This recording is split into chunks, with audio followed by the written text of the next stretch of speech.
Okay. Good afternoon to one and all, respected dignitaries, teachers, and my dear friends. I'm immensely glad to get an opportunity to welcome you all to the third session of the 3-day international webinar on women and development organized by Department of Economics, University of Kerala, Karivattam campus. I feel proud to be the part of our esteemed institution, which has been pursuing meritorious research activities for long and secured many recognitions in national and international level. The department has created history by providing platform for molding many eminent personalities who add on higher positions in many parts of the world. I take this as an honor to welcome the most esteemed speakers, Dr. Amala Annie John and Dr. Lalija VK, who is presenting the papers on determinants of higher education demand among women in Kerala, and Dr. Sreelakshmi Sudhakaran, who is presenting the paper on literacy rate, decision making, and working status of women in India, a study based on the NFHS data 2019-20. I also proudly welcome Sreejith, the moderator for the session, and Kiran RT, who is assigned to deliver the vote of thanks for the session. I wholeheartedly welcome all the eminent participants to this third session of the webinar. I conclude with prayers for successful completion of the session. Thank you all.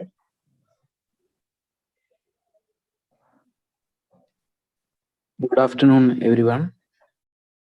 Once more, I gladly welcome all of you to the 3-day international webinar on women and development. So let me tell you about the timings and time schedule first.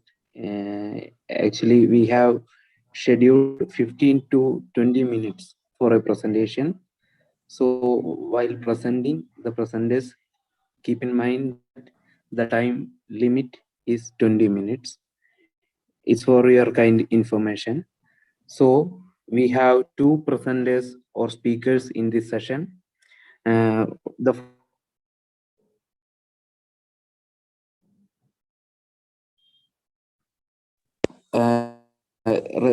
resident News and Dr. Lalija VK, PDF scholar, Department of Economics, Kerala University. So the topic of the first study, the first presentation is Determinants of Higher Education Demand Among Women in Kerala. The study is being conducted on the background that education has two functions, imparting knowledge and its employability. The study observes a change in trend of the higher education demand after 1980s in Kerala. Major objective of the study is to find out factors influencing the higher education and higher education demand among women in Kerala. So the study shed light into the fact that education attainment of an individual depends upon various factors. One of the most important factors is the educational attainment of the previous generation, and the socio-economic background of the family is being discussed, and education, employment aim of the spouse, and accessibility and mobility to the education is also being discussed as a factor that determines the higher education demand. It's a study with a good sample size of 420, and simultaneously the study sample is showing heterogeneity in nature, which means 46.2% of females and 53.8% of males are composed in the sample. And religious ways also, the sample is very interesting. 60% of the Hindus to 32.1% of the Christians, 7% of the Muslims are being sampled, and regional ways also. The study is little focused on the southern part of Kerala, exactly saying the sample respondents, majority of the sample respondents are from the south, Trivandrum, Kollam, and Pathanamthitta. So that's what we have all about as an introduction of this study. The study is very interesting. So I am very gladly welcoming Dr. Amala Annie John to have the presentation on the floor. Thank you. Okay. Very warm good afternoon to one and all. Can you place it in the full screen mode? Sir, I have placed it in the full Oh, screen. in the down, if you click from the below, it will be coming up. So, Is it yeah, I have. there? Oh, yeah, now Yes, it's sir. came. Yes, sir. Okay, okay, sir. Yeah. Okay, sir. Thank you. So, good afternoon to all. Myself, Sreelakshmi Sudhakaran. Today, I'm going to present the paper, which is titled as Relationship Between the Literacy Rates, Decision Making, and Working Status of Women in India, a study based on the National Family Health Survey data 2019-2020.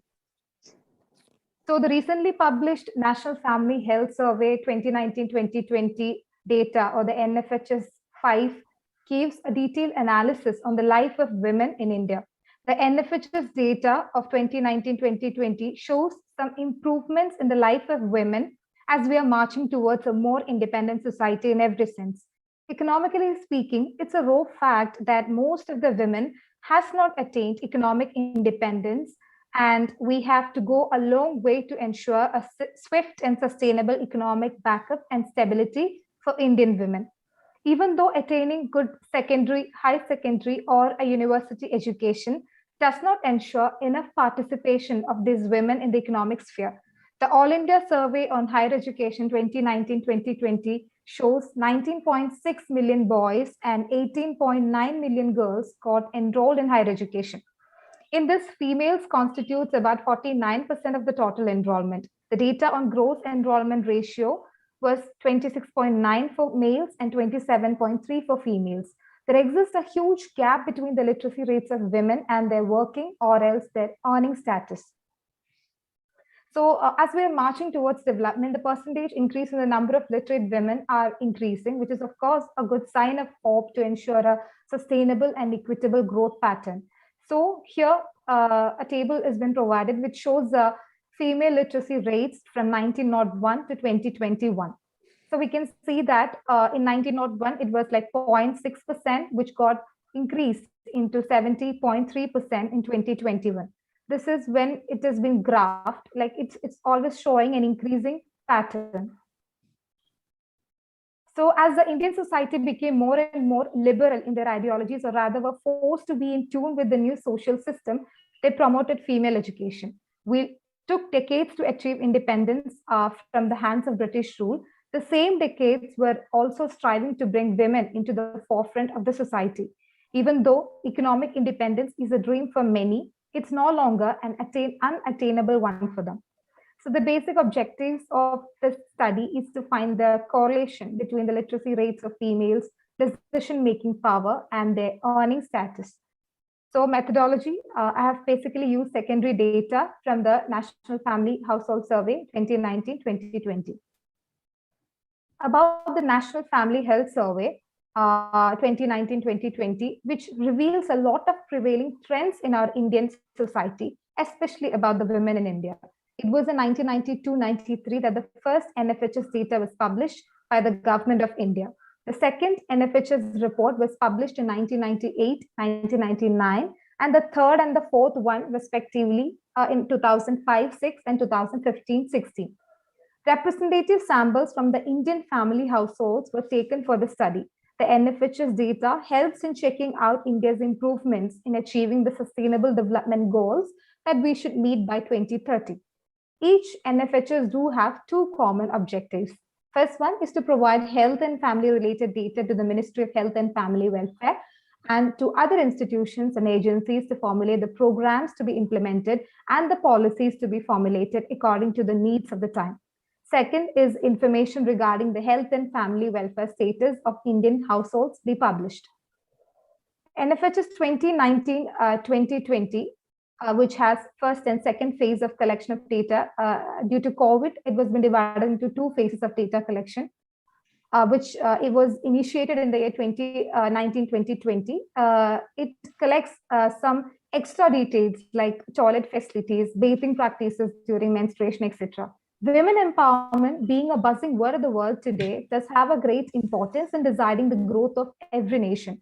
While some indicators related to women empowerment have increased in numbers, problems like sexual as well as domestic violences faced by Indian women is showing an increasing trend.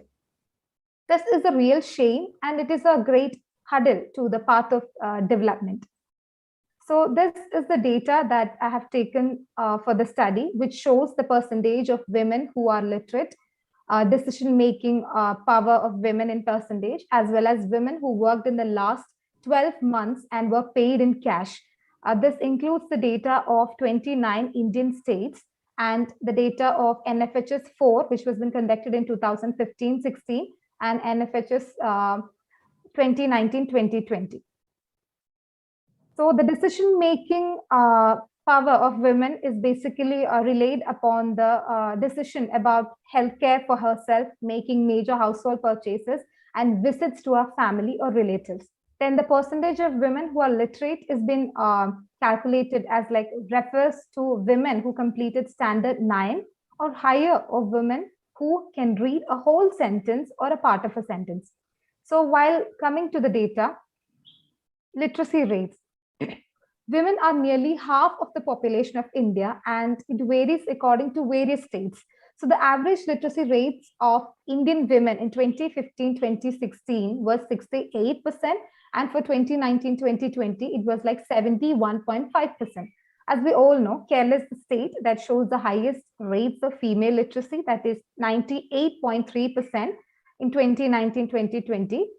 And for Mizoram, which stands in the second position for the literacy rates of women, which holds 94.4% of the women being literate. And Bihar is the state with the lowest percentage of women being literate, which is about 57.8%, which is even below the national average. All the South Indian states have shown a good level of literacy rates among women. All of them does have a percentage of more than 65, that is more than 65% of women in all the South Indian states does have good literacy rates percentage. Coming to decision making, the NFHS data releases some data on the decision making power of women. So the national average in decision making was like 88.7% for the year 2019-2020, and it was 84% for 2015-2016. So the decision about healthcare for herself, making major household purchases, visits to her family and relatives, all were looked upon to find this percentage. Women of Nagaland stood in the first position in the NFHS 5 with 99.2% of them taking decisions of their own. It was 97.4% for Nagaland in the year 2015-2016. Then the women of Mizoram showed a 98.8% women who were engaging in the decision-making process related to her and her family. For Mizoram, it was like 96% for 2015-2016. As we all know, Kerala having the highest literacy rates, but for Kerala, only 94.1% of women were able to make decisions of their own in 2019-2020.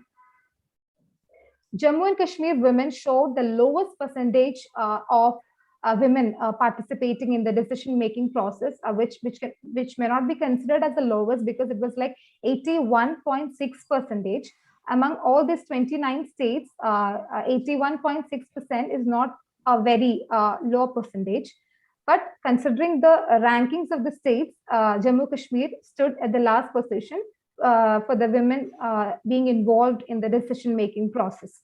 Sikkim was one of those states which showed a decrease in the women participating in the decision-making process comparing to the 2015 NFHS data and 2020 NFHS data. There was a decrease of 5.6% of women involving in decision-making process for the state of Sikkim. So it was like 89.7% in 2019-2020, which got decreased in some sense. So then coming to the working status of women or the earning status, the national average of women who worked in the last 12 months and who were paid in cash were 25.4% for the year 2019-2020. As we all know, this year was affected by the pandemic, and there were many problems related to the loss of jobs, especially for women. And the percentage was like 25.4%. And for 2015-2016, the work participation, not like the earning status of women was like 24.6% of women were only earning something for themselves. When compared to the literacy rates, the earning status of women in most of the states are very low. Telangana showed the highest percentage of women who worked in the last 12 months and who were paid in cash. They were like 45.1% of them earning themselves in the year 2019-2020. And for 2015-2016, it was like 44.7% for Telangana. Then Manipur as well as Andhra Pradesh showed 42.1% of women earning for themselves, and Tamil Nadu with 40.8% of women who earn money during the year 2019-2020. Kerala being the state with the highest rate of literacy among women has only 25.8% of those women working and earning. So this leaves a question behind: what are the problems behind such a data showing a state with highest literacy rates showing the one of the lowest percentage of women earning for themselves? So why are the rest of the women away from job market? Bihar and Uttar Pradesh with 12.6% and 15.5% respectively showed the lowest level of women who were engaging in the economic activities. So this table that shows the accurate national averages, percentage of women who were literate in 2019-2020 was 71.5. The decision-making power for women was like 88.7%, and only 25.4% of women earned for themselves. Coming to 2015-2016, only 68% women were literate, 84% were involving in decision-making, and only 24.6% were earning for themselves. So when we say that 2019-2020 was a year which was hit a lot by the pandemic, but coming from 2015 to 2020, we can't see much increase in the percentage of women involving in working or earning for themselves. The National Family Health Survey 3, which was conducted in 2005-06, shows that only 36.7% of women were involving in the decision-making process, but it got increased to 88% in 2019-2020. So to find the correlation between the female literacy rates and earning status of women in India, we get a value of the Pearson correlation value as 0.266, which even though it shows a positive relation, but it shows a very low relation between the female literacy rates and the female earning status. This is what it looks like when it is being graphed. Then correlation between the female literacy rates and the decision-making capacity. The Pearson correlation value was like 0.614, which shows a good positive relationship between the literacy rates and the decision-making power of women in different states of India. Looking at the correlation between the female earning status and the decision-making power, we can see that the value of Pearson's correlation value was like 0.097. It shows a very weak relation between decision-making power of a woman and the earning status. So coming to a conclusion, we can see that women are an integral part of a developing every economy, especially in building up an underdeveloped or a developing economy into a sustainable and prosperous one. India, being a developing economy, lacks a lot of favorable factors that are essential for the upliftment of women. The NFHS data 2019-2020 shows that not all educated women do work and earn for themselves, and not all of them become a part in the household family decision-making process. So from the data that we got from the NFHS survey, it was evident that all those states which showed a high percentage of literacy showed a very low percentage of women involving in economic activities and earning for themselves. The best example is that of Kerala, which had a literacy rate to around 99%, but only 24 of women were earning something for themselves. But in certain states where the literacy rates were very low, the earning status of women were somehow good. But coming to the decision-making process, we can see that almost in all the Indian states, about 80% of women in all the Indian states were involving in the decision-making process, which is a good sign that women are getting equal opportunities in deciding what to happen with herself and along with that of her family. So the conventional social norms and ideas have played a key role in making women economically dependent in some ways. The NFHS 2019-2020 shows a very puzzling data. Literacy rates are going up among females, but the earning status is more or less stagnant. So it's high time that we all should revisit the way we all treat women, and women should come out of the conventional ways of living to find a stability in every sphere of life. So that's all. Thank you. So the paper I am presenting today is co-authored by Dr. Lalija VK and myself, Dr. Amala. It is on determinants of higher education, higher education demand among women in Kerala and intertemporal analysis. While talking about education, it is an important form of investment, the benefits of which lie in the future in the form of skills and capabilities that increases earning and productivity of labor. In strict economic sense, education uses up current resources and the benefits are reaped later. Education has been one of the most decisive factors of a person's life chances, the key to equal opportunity and the ladder to advancement in employment. Investing in education bestows the results in a multifaceted way, and apart from the person who gains education, the society as well as the country are benefited from it. Determinants of higher education demand. This has undergone a change in the past 40 years. But coming to it, the primary function of education was to impart knowledge, but there emerged a secondary function to help in the search for an employment and getting it. The building up of credentials to signal the employers has become one of the important functions of education. But what credentials to build upon to get an employment that matches to a person was always pondered by the job seekers, and accordingly, the demand for education started varying. In the past 40 years in Kerala, from 1980 onwards, it witnessed a change in the demand for education. It was prestigious for families to say that their son or daughter is a doctor or an engineer.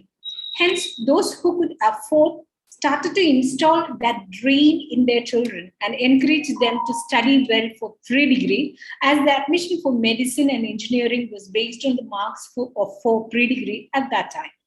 Gradually, parents started investing in tuitions to help their children attain their dreams. This was followed by sending them to coaching classes for entrance exams, and the number of seats in the government medical colleges and engineering colleges were less. Those who did not get admission in Kerala started moving to the nearby states of Tamil Nadu and Karnataka for these professional courses. In Kerala, the choice of education, which program to do, which institution should be selected, etc., is simply not an individual choice. They are the collective decisions of the household and conditioning by the society, depending upon the income of the parents and the status of the family. It is treated as an investment to future, both for the individuals and for the parents, as it is based on which one gets employment and income. Even though one of the determinants of higher education demand is the parental education and income, there are other factors which also influence it equally. The research questions which are pondered in this paper are the following. What are the factors which influence the demand for higher education in Kerala among women? Second, how far the education and economic background of the parents and familial characteristics affect demand for higher education among women in Kerala. Third, whether accessibility to educational institutions and mobility was an issue for women. The objective set was to assess the various determinants of higher education demand in Kerala. And the hypothesis we formed was there is a significant difference between male and female on choosing conventional to non-conventional programs for their first level of higher education. The methodology we followed was primary data were collected through field investigation and were supported with secondary data wherever necessary. The secondary data obtained from various agencies of central and state governments, such as All India Survey on Higher Education, Economic Review, etc., are used for the study. The primary data is collected with the help of a structured interview schedule through an extensive fieldwork and in-depth interviews. Other qualitative methods, such as case study and observation methods, were also used.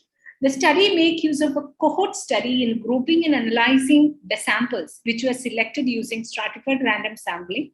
A total sample of 420 respondents were selected for the study. Man-Whitney U static was used to test the hypothesis. Coming to the, there is a section for review of literature. I'm just skipping it. It is in the full paper. Finding and discussions. The first question we are addressing is, what are the factors which influence the demand for higher education in Kerala among women?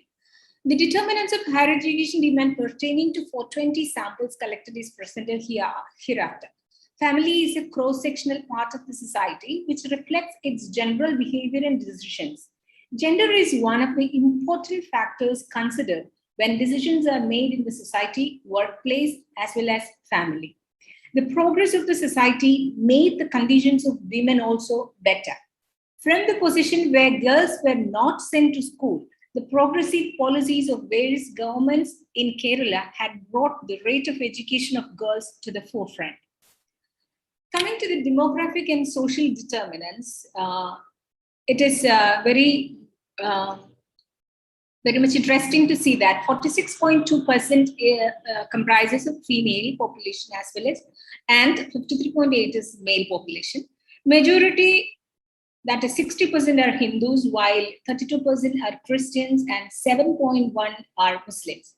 OBC has the highest percentage than general population with 46.7%, while ST population is 1% only. That was a major factor.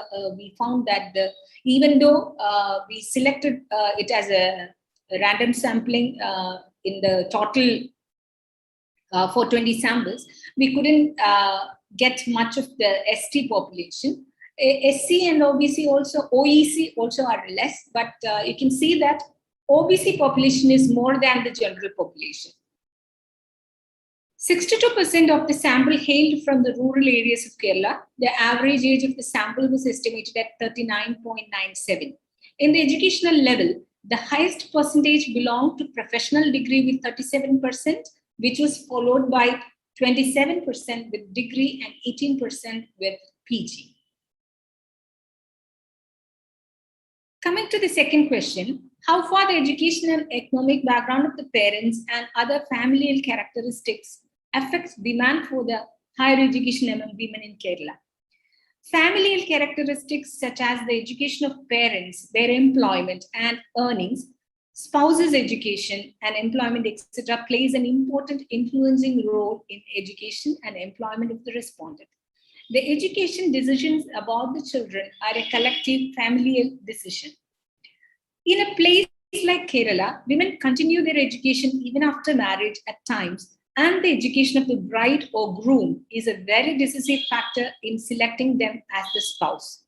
Parents who are educated would invest in the education of their children and would like to select a bride or groom who is equally educated or more. The only compromise they did in selecting this groom or bride, that means the education of the groom is less than the education of the bride. That is the case with government jobs.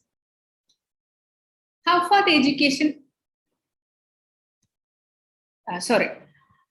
coming to parental employment, the employment of parents is reported as varied, where 5% among fathers were unemployed, while 66.4% mothers were unemployed. The highest reported employment of fathers was government employee, that is 25.7%, and that of the mother also was the same, that is government jobs. Teaching was the next highest option for the mother, as accepted by the society, which is a safe option of job for ladies, be it college teachers, private school teachers, or government school teachers. The study wanted to check the profession of the parents of the respondents as reported by them, rather than confining it to standardized groups. That is why you can see a number of groups in the table. Spouses education. As the data indicate, in the professional PG and degree level, there is not much of a difference. But at the PhD level, it shows a bit of a gap, for it was usually registered and completed after marriage. Even though the level of the qualifications is not equal, it does not show any wide variations as well. This is very evident from the table. Coming to occupation, when spouse's occupation, when we consider the spouse employment alone, majority falls into the category private employee, followed by government employees. 20% is unemployed, and these are mainly women, as none of the women respondents in the sample reported that their spouses are unemployed. Men are always employed, whereas this 20% unemployment shows that women is the one who is unemployed. When we consider the education of siblings and female education versus her brother's education, you can see that the respondent has the minimum education of diploma. 14.9% of the male siblings and 17% of the female siblings were having education below diploma level. 37.8% of the women are professionally educated, while it was 27% for their brothers. While 9 women had their PhDs, only 3 of their brothers had PhDs. Coming to the final question, whether accessibility and mobility of educational institutions was an issue for women. Universal access to education can be described as the ability of all people to have equal opportunity in education, regardless of their social class, gender, ethnicity, background, or physical and mental disabilities. Majority of the countries have the right to education to facilitate the access to education. In 2009, the House of Indian Parliament and the President of India both signed and approved a bill that would grant free low mandated education for children aged 6 to 14. In Kerala, various pedagogies are in practice in different schools, and these schools provide free education to all children till plus 2 level. Coming to the accessibility versus the type of program, the frequency who did pre-degree, PDC or pre-degree is more in the sample because till 2000, pre-degree was part of colleges. Later, it was delinked from colleges and gave way to plus 2 in schools.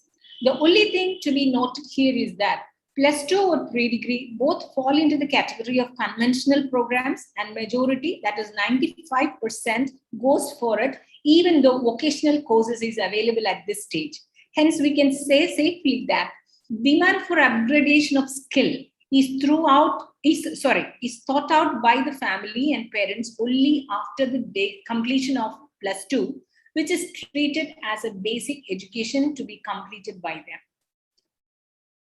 The selection of school or college before the year 2000 for pre-degree or plus 2 programs shows that there are preferences for government institutions, as 58.8% of the sample prefer to be in government schools or colleges to do plus 2 program or pre-degree course than private self-financing or aided schools. The data revealed that the access of population to schools, either public or aided, was alike.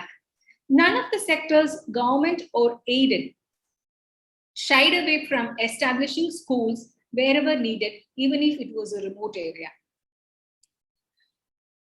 Then accessibility to educational institutions. For those who belong to the 50-60 age group, here you can see that, I'll just vary it from the presentation and say that you can see that we have used different cohorts for the study. I think I have mentioned in the methodology that we have included different type of cohorts in the study to make it more authentic. And this is one set of cohorts we have used. For those who belong to 50-60 age group, the average distance to their school was a bit high, as the spread of institutions was not so widespread as it was now. The 40-50 age group is among the first set in the sample who started to move to faraway colleges for the easiness for entrance coaching also. Younger generation had no such problem in this, and the spread of education institutions become more wider. Mobility and education. Despite the population belongs to rural or urban area of origin, they stayed at home with family while they studied for pre-degree or +2. This reveals the fact that the rural areas of Kerala have a spread of schools that can match the spread of schools in urban areas. The place of residence and the age also is mentioned here.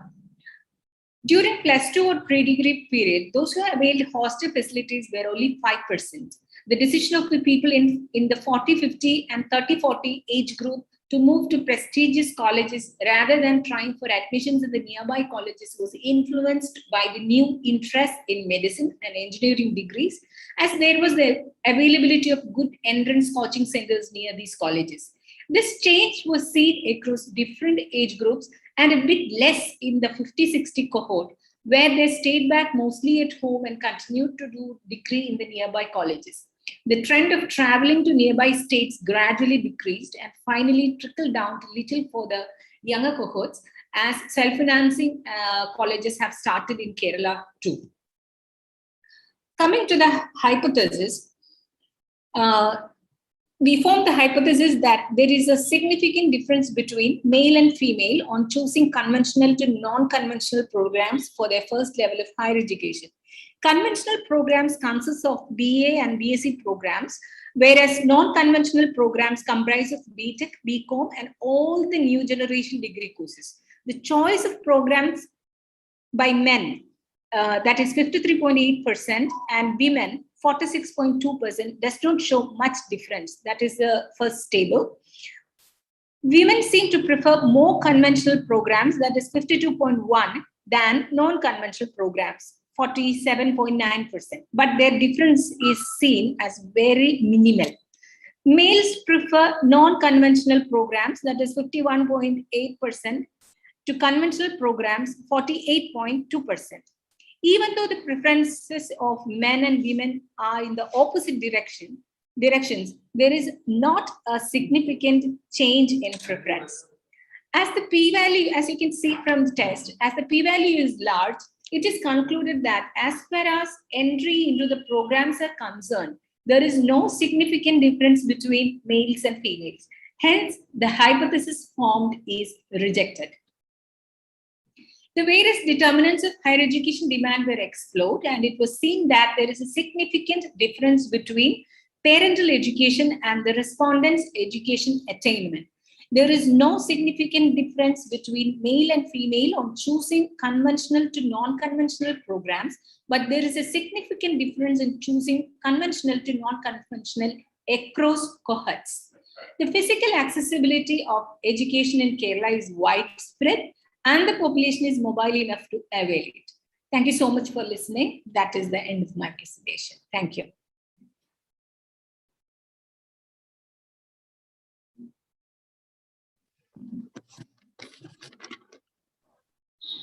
Thank you, Dr. Amala and John. So we have done with both the presentations of the session. The first presentation, which is done by Sreelakshmi Sudhakaran, titled Relationship Between the Literacy Rate, Decision Making, and Working Status of Women in India. In that study, the correlation between literacy rate and decision making capacity and economic independence of women is being studied. And in the second presentation, that's a work which is done combined by Amala Ani John and Dr. Lalija VK, titled Determinants of Higher Education Demand Among Women in Kerala. So there are various factors which determines higher education demand of women in Kerala is being discussed and studied in this study. So now the floor is open for questions, discussions, and reflections on both these presentations.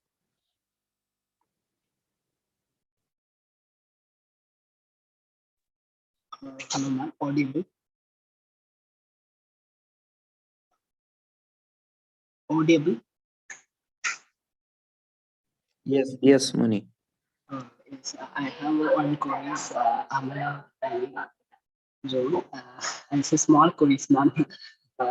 Clarify today what is the role of SC/ST women in the higher education in Kerala. So it's a little bit you mentioned that SC/ST women in the Kerala. So what's the main role of higher education?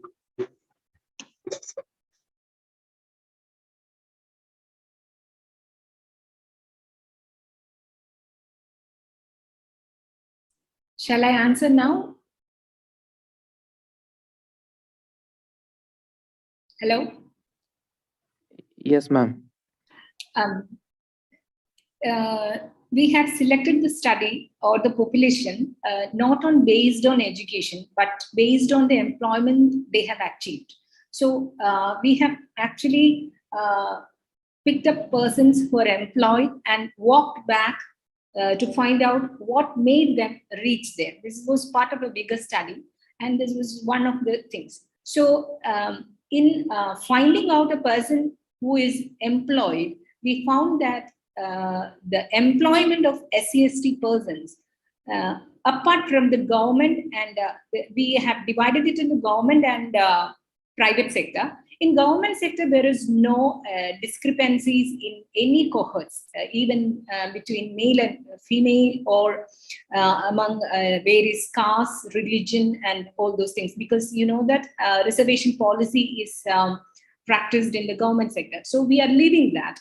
But coming to the private sector, it was a high rate of disparity, and we couldn't find much of SC and ST population there. And we were very saddened to see that it was only 1% of ST population who was properly employed in the private sector. And coming to the, it is not included in this paper, but coming to the promotions and higher level of management, we couldn't find anyone, not even 1% who belonged to the SC/ST category. Some people were there from OEC category and OBC, very few again, but there was nobody from SC or ST population in the medium level and higher level of employment. So we actually did the study from the end stage of employment, walking backwards. That is what it is. I hope it is clear. Okay, thanks. Yeah.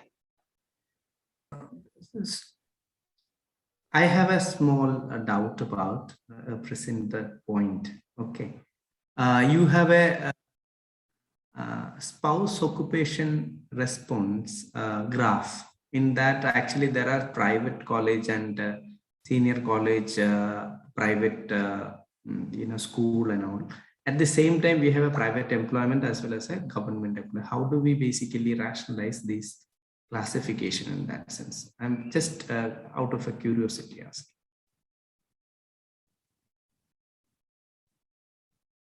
To Amala.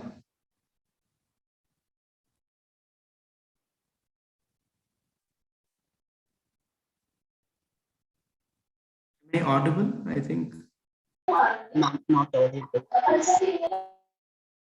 My point clear? Am I audible? Yes, sir. Yeah, I was asking that, in your paper, you were making a point that, you have given a graph citing different classification of spouse, the respondent's spouse job. Okay. In that, you have actually employability categorized as private as well as public, okay, government. And then you also have a subcategory of a private school, private college, private something like that. Why actually that kind of a difference when you have actually a general, difference already been graphed? So I was wondering why you are making such a, classification. I am not able to make that distinction. That's all.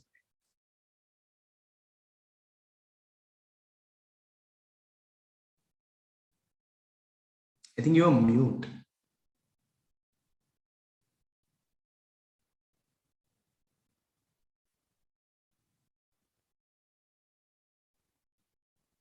Am I audible? Yeah. Okay. I'll make it clear, because when we did the classification as government and let me just find out the spouse's occupation of respondents. Okay. As private and public, why we had included this much? I think I have spoken about cohorts, various kinds of cohorts. And we had 13 total cohorts altogether, out of which, that is not mentioned here, 6 were private and 6 were government, from the government sector, and 7 were from the private sector. So we classified it as school teacher government, school teacher private, or private employee in this sense is something different. It's not coming to the, what can I say? Private employee means those who are working in different sorts of companies, shops, then institutions like IT companies, everybody comes under that.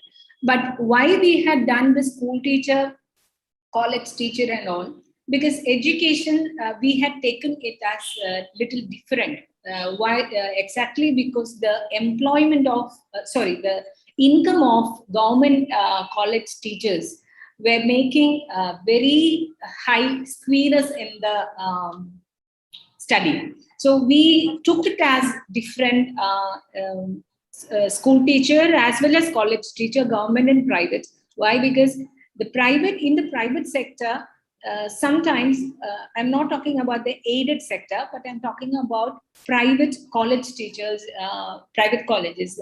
They are even paid sometimes 14,500. And the private school teachers, some schools sometimes pay 6,000 to 8,000. Whereas the same qualification, same type of school in the government sector pays how many times more. So to avoid that squeeze, we selected this as separate. And government employee means the government offices, and private employee means private companies.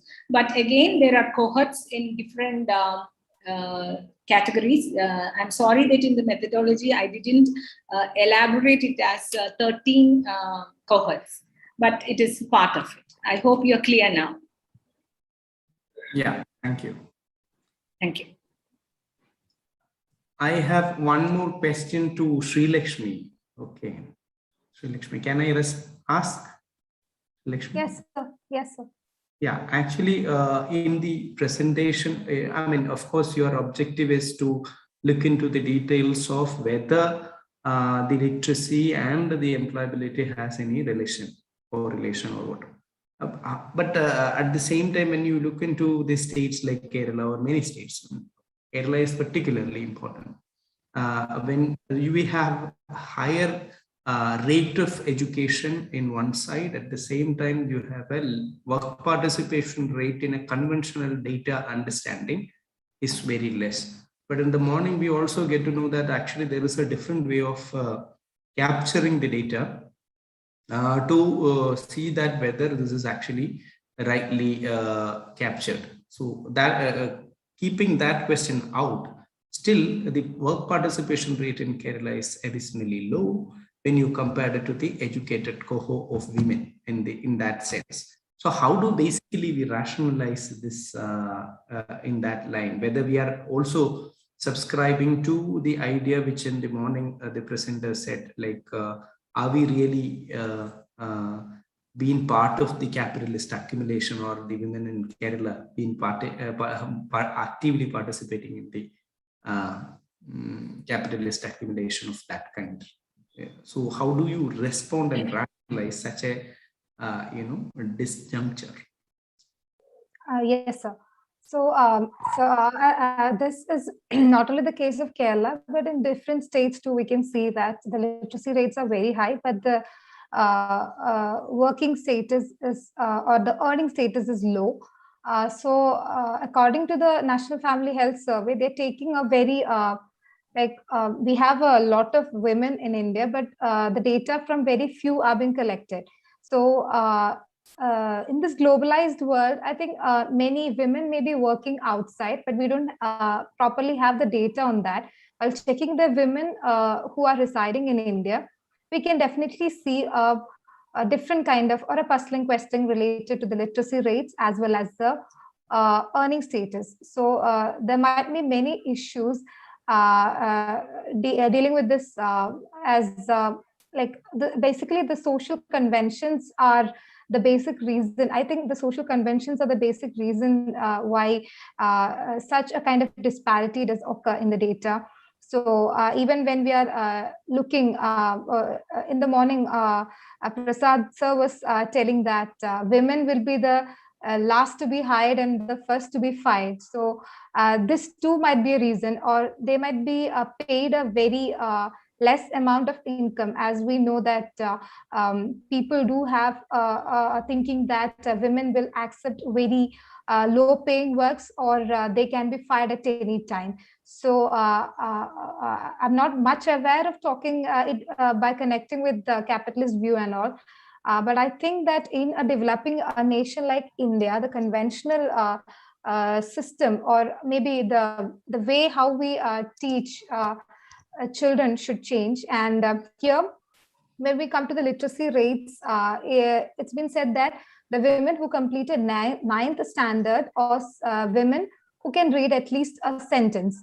So the women who will be having a very less education, even though they are said to be literate, may not be having a good work to earn a good amount of income. So that could be also a problem leading to having such a disparity. So then coming to the decision making process, we can say that see that even though being not that literate, women are able to express their opinions. But at the same time, the NFHS data clearly says that those decision making power is simply based on her health or related to some family matters, or dealing with their family members. They might not be having any other voice in some other big issues that should be discussed with her. So we don't have not that. Sreelakshmi, no. Actually, we need to really, the data, even NFHSO is actually having its own paralysis in expressing all this, because yes, the method they are adopting is insufficient to address many of the issues, then themselves figure it out. But I'm not talking about the methodological part and all. What I'm actually asking you to, don't we think that we have to look beyond that simple numbers, because these numbers are not able to even rationalize by itself. For example, the literacy rate, those places where literacy rate is low, their work participation rate is much better than those who have the. So how do we basically, your own statement, and this will not correlate, because that is what my apprehension. Don't we think that we have to really look beyond the conventional understanding, or though that is conventional narrative? Yes, sir. I ask you to basically look beyond this and reflect a bit on rationalization of this thing, because there are many theories, many statements, many hypotheses people advance based on both empirical as well as theoretical ground. So in your own write-up, you have to come up a little bit more than what has actually been simply given in that picture by NFH. So because that is only a reporting, because in your research you have to basically rationalize why numbers turn up. Yes, sir. okay, and it has to be done. All right. So yes. You have more work to be done in that sense. Yes, Okay. sir. Then Yes. only full understanding will be clear. All right. Okay. Okay, sir. So anyway, attempting this. Yes. Okay, sir. Thank you. Okay, sir. So let me welcome Kiran for delivering the vote of thanks. Good afternoon to one and all. It's indeed my pleasure to deliver the vote of thanks for this 3-day international seminar on women and development on behalf of Department of Economics, Kayyotam campus. I take this opportunity to thank Dr. Amala Annie John of the News and Dr. Lalija VK, University of Kerala, for presenting the paper on the topic Determinants of Higher Education Demand Among Women in Kerala. I also thank Sreelakshmi Sudhakaran for presenting the paper on the topic Literacy Rate, Decision Making and Working Status of Women in India, a study based on the NFHS data 2019-20. I thank Sreejith JS for moderating the session, and I also thank Swathy Krishna S from First MA Economics for the welcome note. I would like to thank all those who have raised their questions and the audience for this session whose presence made this session a success. Thank you all.